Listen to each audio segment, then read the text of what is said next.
There are a few budget shortcuts that are greater than a rotisserie chicken from Costco. At $5, these will be the secret to saving your busy weeknights, and I've got 5 recipes to prove it. First things first, you gotta shred it up. Most of the time, I might pick off this wing and eat it in the car. I'll spare you.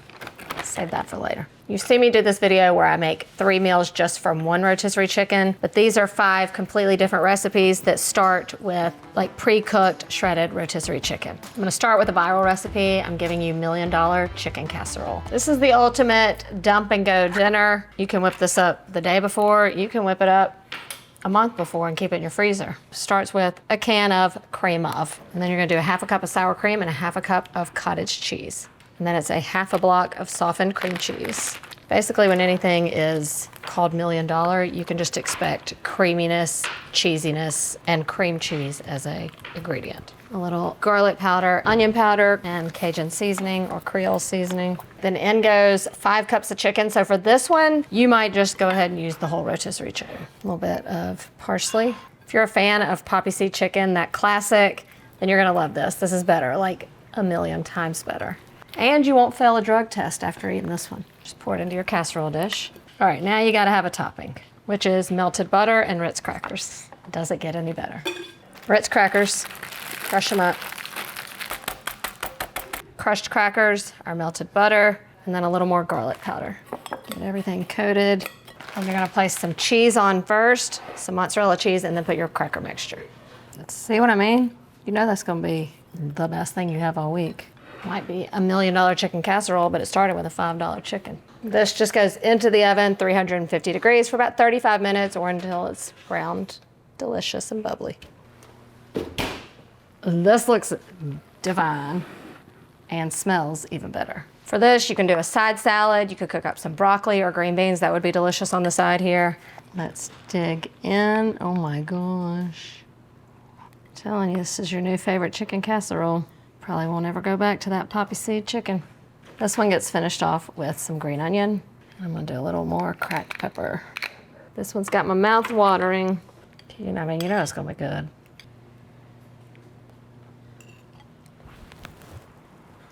That's what it feels like.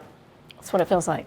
It just has so much flavor. The creamy indulgence with that like crunchy top and then those little green onions on top. Every single bite is $1 Million perfect bite.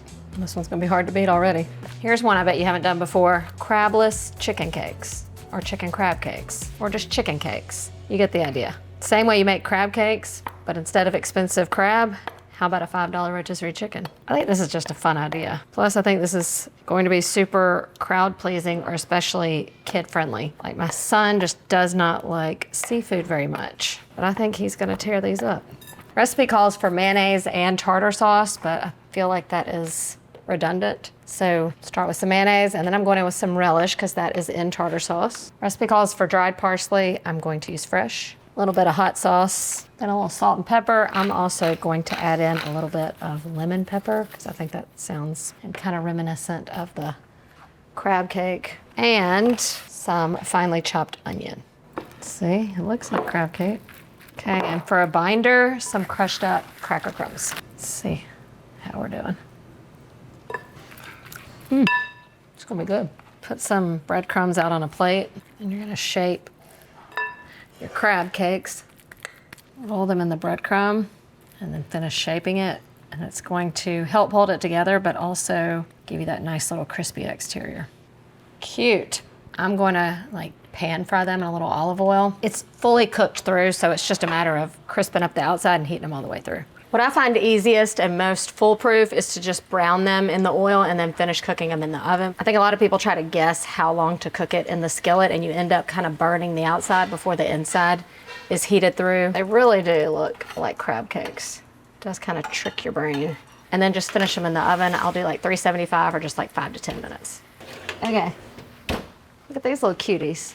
Golden brown and delicious. I think this is the perfect thing to serve alongside just a simple salad. And I feel like a little lemon wedge would be nice with it. You know, I got the lemon pepper in there. I'm just gonna do a little taste test. You really have to like think about it when you gotta take this bite because it kind of like, I'm feeling like I'm about to eat a crab cake, but I'm not. That's really good. While it's not a crab cake, it definitely satisfies that crab cake craving for a much lower price tag. You're gonna wanna make this one. Creamy green curry chicken ramen. Sounds fancy, surprisingly fast and easy. This dish features a lot of just simple pantry staples that you have, like garlic and lime zest. The only thing you're probably gonna have to buy is green curry paste. This is very easy to find and very inexpensive, usually around $3, and it just kind of elevates this whole experience. Start by heating up a neutral oil in your pot. Then I'm gonna go in with just some jalapeno that I have seeded and chopped. Say green curry, so besides the green curry paste we bought, we're putting in a lot of green elements in here. Also a little bit of garlic and ginger. Also super inexpensive, just a great thing to keep in your fridge. It lasts forever. Simply peel it with a spoon and then just grate it on your microplane. You're also gonna add in a little lime zest right now. And we'll just cook this for just about a minute. Oh my God, that smells good. Then in goes the star of our show today and that green curry paste. And a little stir. And then for the broth, it's a combination of coconut milk and chicken stock. So in with 2 cans of coconut milk. I like the full fat kind. It just makes things indulgent and creamy. 3 cups of chicken stock. All right, that's the base. Now we just add in a little more flavoring. In goes some soy sauce. This just adds great savory saltiness. And to balance that out, a little bit of brown sugar. So far, nothing crazy. Now it is time you invest in the next ingredient. Takes a little getting used to, but worth it. Some fish sauce. This is overwhelming sometimes, but in a soup, it gets hidden and it just kind of adds that umami flavor that is so good. Just about a tablespoon for this whole pot. And then just a little dried basil and that's it. You have most of these things on hand, I believe it. We've been cooking together for a long time now. This is totally a dinner you can have ready in under 30 minutes, so faster than ordering takeout. We're just gonna bring this to a simmer, let it cook for a few minutes, and then add in our ramen and our veggie. All right, to finish it off, 8 ounces of snow peas.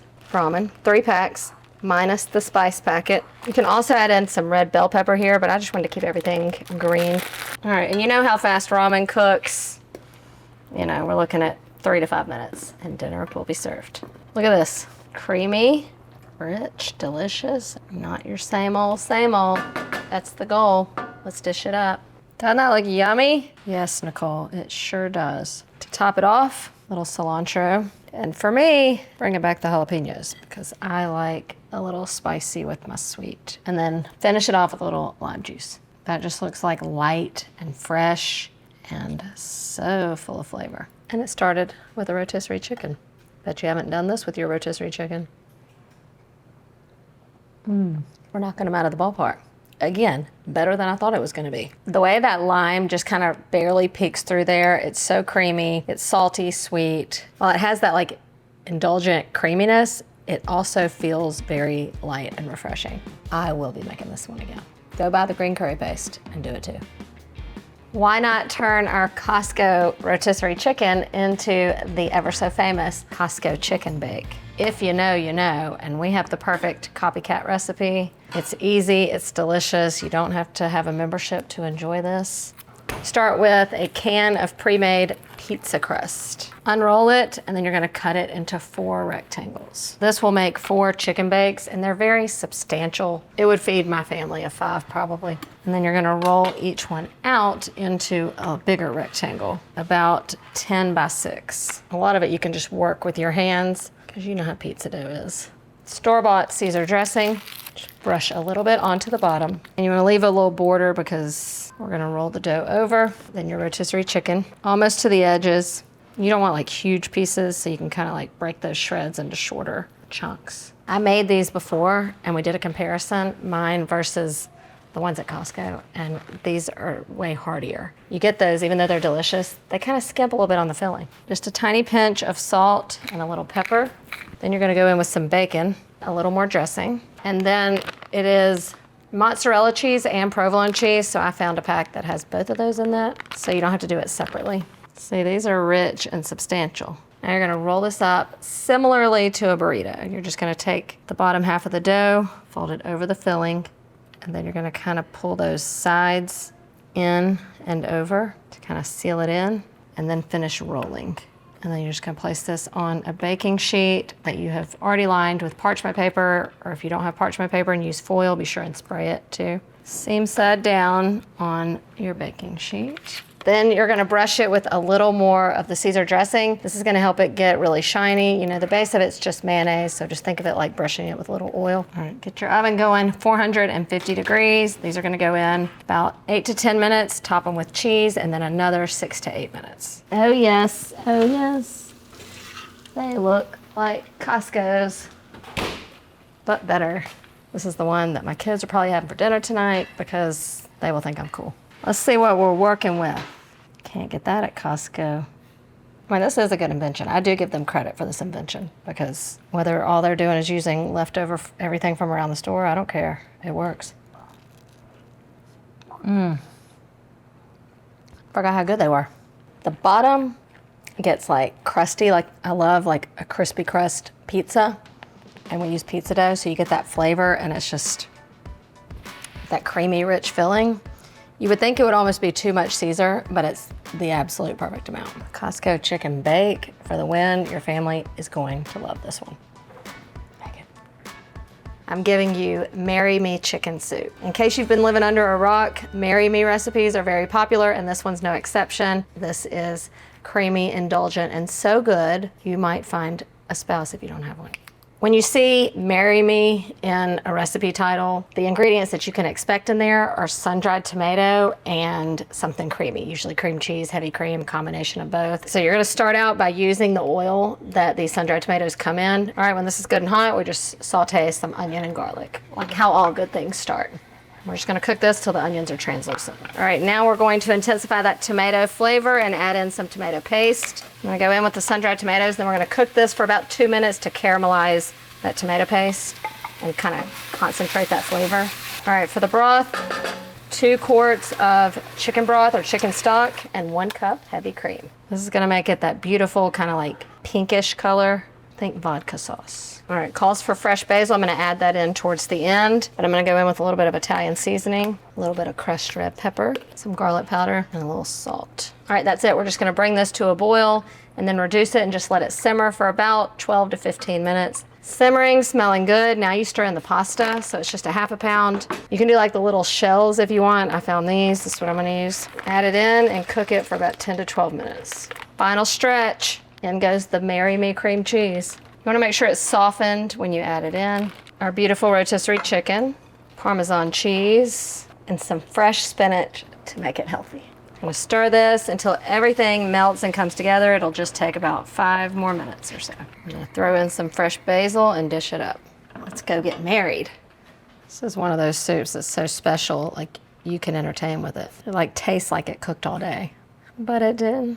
And that's thanks to those sun-dried tomatoes starting the flavor base. Marry Me chicken soup. I mean, I can already tell you, 10 out of 10. But I'll taste it anyway. It is almost like that spinach makes it healthy. I can't explain it. I mean, I feel like you can look at this and imagine what the flavor is because it has the tomato, but the tomato's light, so it's like a really light tomato cream sauce. The basil at the end, popping, the cheese, pasta's cooked perfectly. It is indeed a 10 out of 10. We did it, we did it. This $5 hero is easy, it's versatile, it's flavorful, and it's the start to these 5 delicious recipes. You've got to give one of them a try. And thank me later.